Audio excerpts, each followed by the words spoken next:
நேயர்களை முக்கிய செய்தி. சன்ரைசர்ஸ் ஹைதராபாத் அணிக்கு எதிரான போட்டியில் டெல்லி அணி 7 விக்கெட் வித்தியாசத்தில் தற்போது அபார வெற்றி பெற்றிருக்கிறது.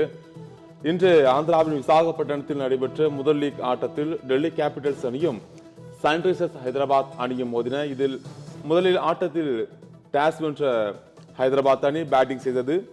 ஹைதராபாத் அணி 18.4 ஓவர்களில் அனைத்து விக்கெட்டுகளையும் இழந்து 163 ரன்களுக்கு ஆல் அவுட் ஆனது.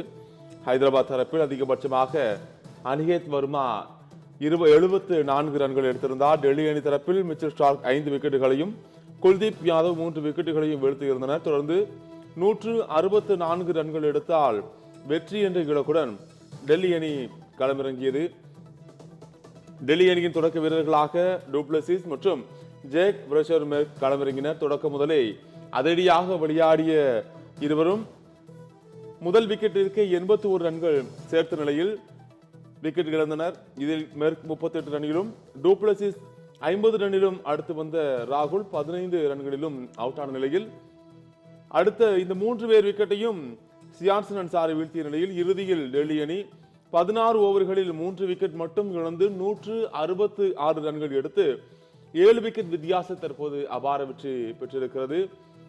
சன்ரைசர்ஸ் ஹைதராபாத் அணிக்கு எதிரான போட்டியில் டெல்லி அணி 7 விக்கெட் வித்தியாசத்தில் தற்போது அபார வெற்றி பெற்றிருக்கிறது.